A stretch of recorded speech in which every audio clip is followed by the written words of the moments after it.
Hi guys, my name is Sarah and welcome to Ezoic Spotlight. Today I'm going to be interviewing Ben Adler. Ben is the owner of popular Facebook group Affiliate Niche Builders, and he's been in the digital space for over 5 years. So I'm really excited for this interview, and we're really going to be focusing on keyword and topic research. So stay tuned.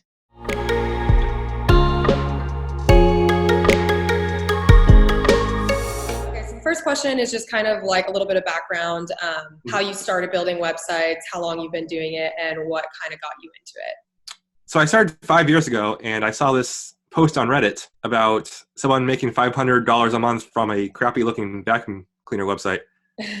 And it didn't look good at all, so I thought, hey, this sucks, I can do better. So I found a niche, and I kind of got lucky. It was low competition at the time. Mm-hmm. And I basically reviewed every product in my niche. And after 6 months, I started making money. And by the end of the year, I was having a almost $6,000 a month. So this is back in the day when Amazon was paying more. Yeah.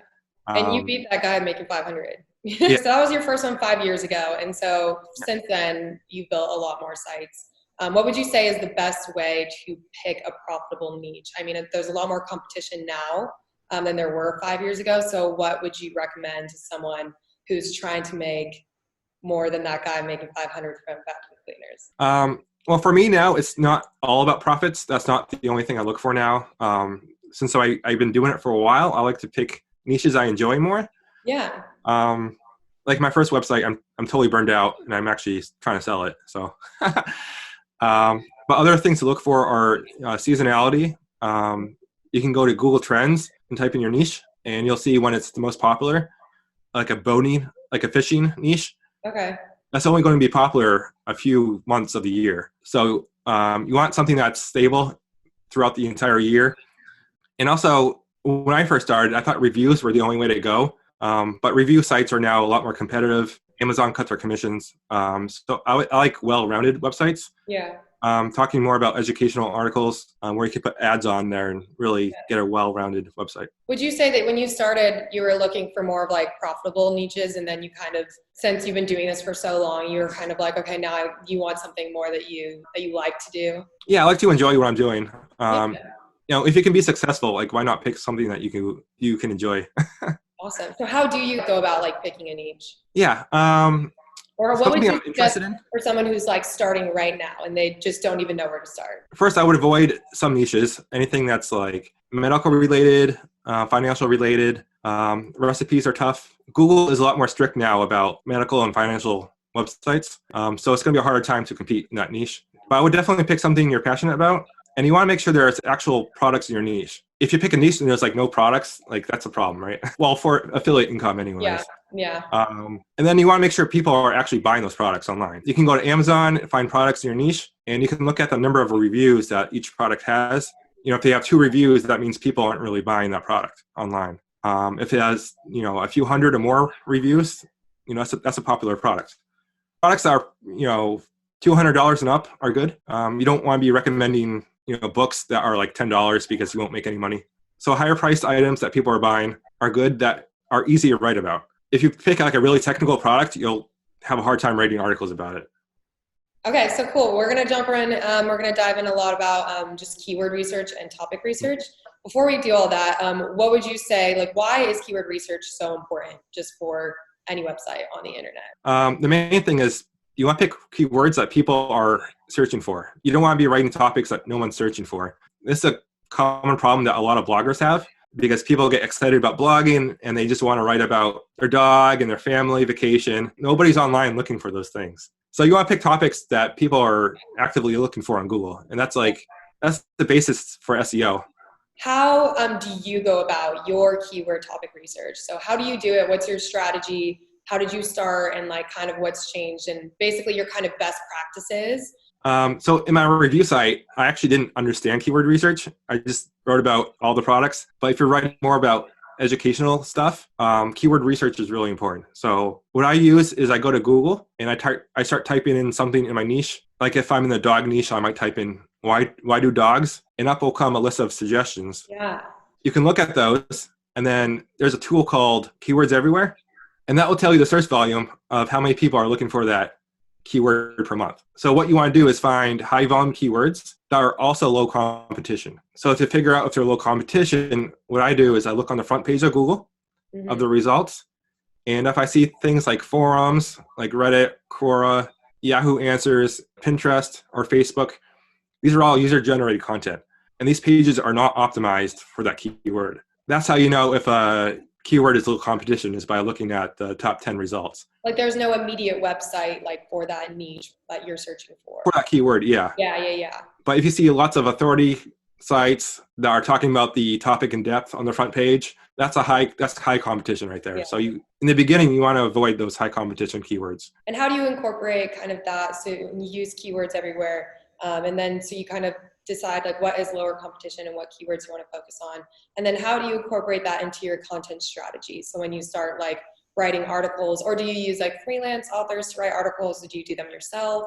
So most of the time I write things myself. I'm a good writer. I generally don't trust other writers to cover topics as well as I do. I'm learning to outsource more because if I want to scale, I have to start hiring at some point. But if you have the Keywords Everywhere tool, there's going to be a little section at the bottom that says other people ask or related searches. Okay. And you can find other questions that are very closely related to your main keyword to include in your article. So you kind of want to gather a list of all these related questions. Once you feel that you covered all the questions, then you can start researching. The trick here is a lot of people, they just copy other blogs. And that's not a good idea because you're copying other people that copied other people. So it might not be correct and you're going to get watered down content. So what you want to do instead is talk to other experts in your niche who have like real experience with your topic. I like to go to forums and Facebook groups. And these are considered everyday experts, you know. So if you're in the dog niche, go join some dog Facebook groups. That's a really good idea. I've never thought of it that way. And do you reach out to do you reach out to these people personally? You could. Sometimes I make I post a question and then I see a bunch of replies. And these are people who actually own dogs for years, so they're kind of experts in taking care of dogs. And you can go and fact check, and you get a real good sense of what's true and not true after talking to enough people. So that's a good way to get good expert information for your articles. Keywords in the traditional sense are going away. So when you pick keywords, you want to make sure you understand the user intent. Like, what's the user actually looking for when they type in this keyword into Google? If they type in dogs, are they looking for pictures of dogs? Are they looking to buy a dog? I don't know what their question is. Yeah. Are they looking to read about dogs? You don't really know what they're looking for. But if the keyword is why do dogs eat grass? That's your topic right there. Okay, so my next question for you, is there any advice, fads, or trends around keyword and topic research that you would tell publishers to avoid? I know you just said in a traditional sense that, keyword research is kind of going away. Mm-hmm. So I'm sure since you're part of all these Facebook communities, you see, some things that people might say about keyword research. Is there anything that you think is maybe just like kind of a false trend? I don't know about false trends, but definitely make sure you understand user intent when you find a keyword. You don't want to go for really generic phrases that you don't understand what the person's looking for. My next question is going to be best practices for building a mixed revenue model site. So I know you've built a lot of money with affiliate links, and especially Amazon affiliates. You've been doing that for a super long time. And then you also monetize with display ads. So I've seen in a lot of communities, some people like to avoid doing that and would rather be just an affiliate site or just monetize with ads. But I think what a lot of people are missing out on is that you could definitely find the best of both worlds. And like you said earlier, like a well-rounded site, you pulling revenue from ads and affiliate links. So is there a certain way that you've kind of like found this sweet spot or figured out a way to do it? On my review site, I just turned on ads. I'm actually using Ezoic for that site. It didn't affect my affiliate income. I looked at the numbers year to year, and my traffic and affiliate income stay the same, but I earn more money with ads. Some people are afraid ads will affect their affiliate income. That might be true a little bit, but if you make more money with ads than what you're losing, you're still making money. You're making more money. If you have like a very specific, like high converting web page for a certain product that's very niche, you might not want to put ads on there because it might distract the user. If you're really trying to convert them for like a high-end product or something. But, you can try it out, and you can always not put ads on certain pages if you want. Yeah, I think that's a good practice too, and especially I like what you said about having like a well-rounded site and seasonality too.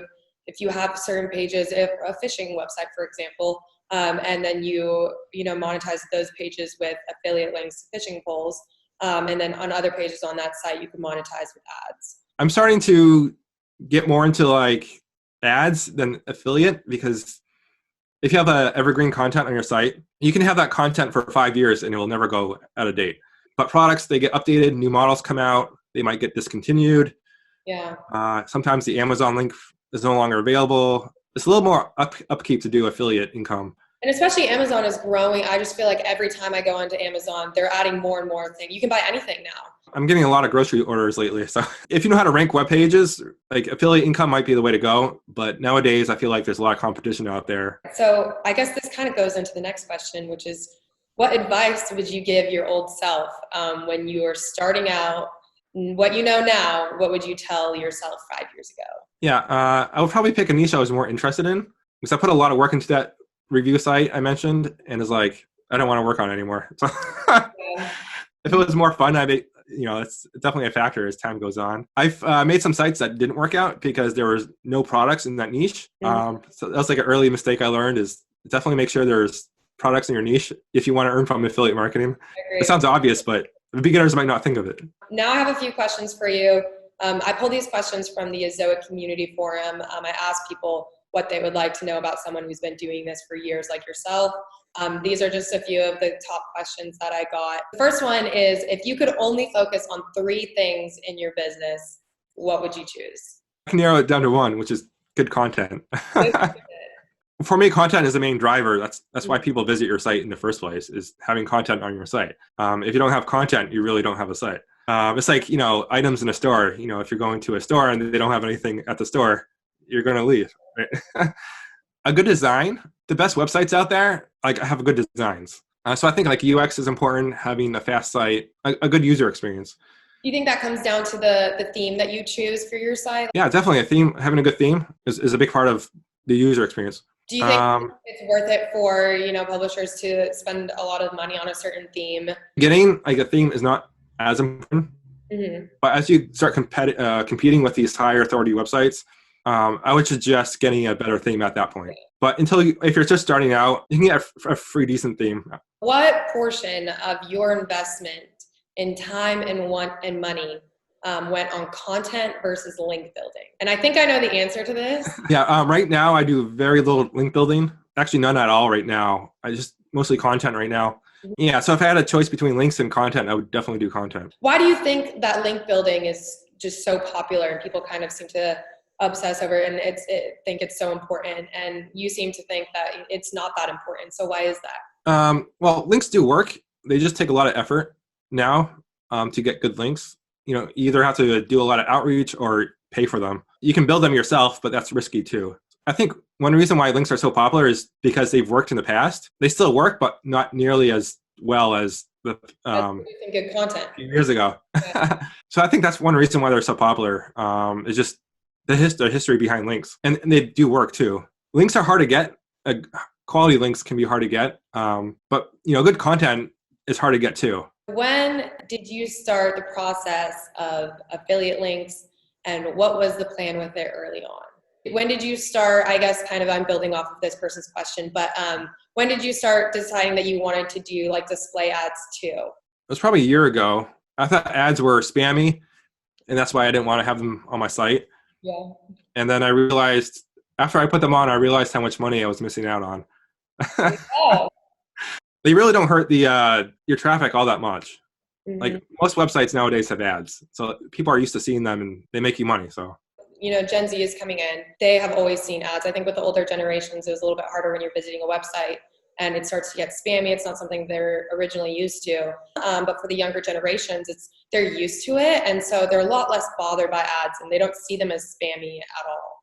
So this is my last question, or I guess it's not mine because it's from the Ezoic community. How much do you spend on content, and what is the average rate per word that you would pay for content?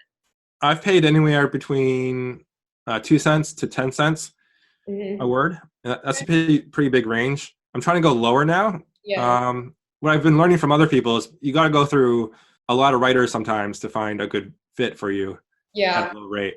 If someone's really an expert in the niche and can write well and knows what they're talking about, I'll pay a premium price to get that content because that's not easily duplicated by other people. Yeah.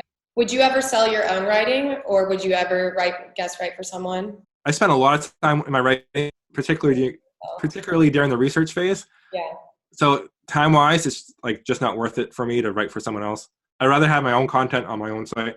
Is there any websites or platforms that you use to look for freelance writers, or do you do this scouting kind of like through your Facebook groups, like you mentioned earlier? I use a variety of places. One place is called Upwork. You can view, these are like real professional writers. They're all rated and graded, and you can see how many jobs they've done and their rating and everything. And these are like they used to write for newspapers and things like that. These are like real professionals. I also tried authorityrocket.com. That's by another affiliate marketer. They're at 3 cents a word. I found people on Facebook groups. Really? One of my writers now I found in a Facebook group. I've tried Fiverr a couple times. You got to be careful because I'm pretty sure people pay other people to write their own profile. There's a lot of low quality that looks good on Fiverr, so you got to be careful. Yeah, would you say that's kind of a risk with going for one of these like bigger parties, as opposed to just, if you find someone in a Facebook group, you probably trust them a lot more? If you have a relationship with them already. I've heard of scams on Facebook too. So if you're starting out, I would recommend like at least writing some articles yourself so you can actually train the writers that are writing for you. And you get more familiar with the topic so you can tell the writers what to write about. You don't want to be going into outsourcing blind. So writing yourself is a good way to get experience. And then if you do want to start outsourcing, it doesn't hurt to charge a little bit more so you don't get ripped off or pay a little bit more rather. To someone you really trust. And then once you get experience with handling writers, you can try to find these lower priced writers once you get more experience with higher priced writers. Yeah. All right, well, that is all of my questions for you. Cool. Do you have anything else to add? I don't have any must, but I do have a Facebook group you guys can check out. Awesome. Called Affiliate Niche Builders. Thank you guys so much for watching my interview with Ben Adler. You can join his Facebook group. It's Affiliate Niche Builders. And thank you to the members of the Ezoic community who submitted questions for Ben to answer today. See you next time.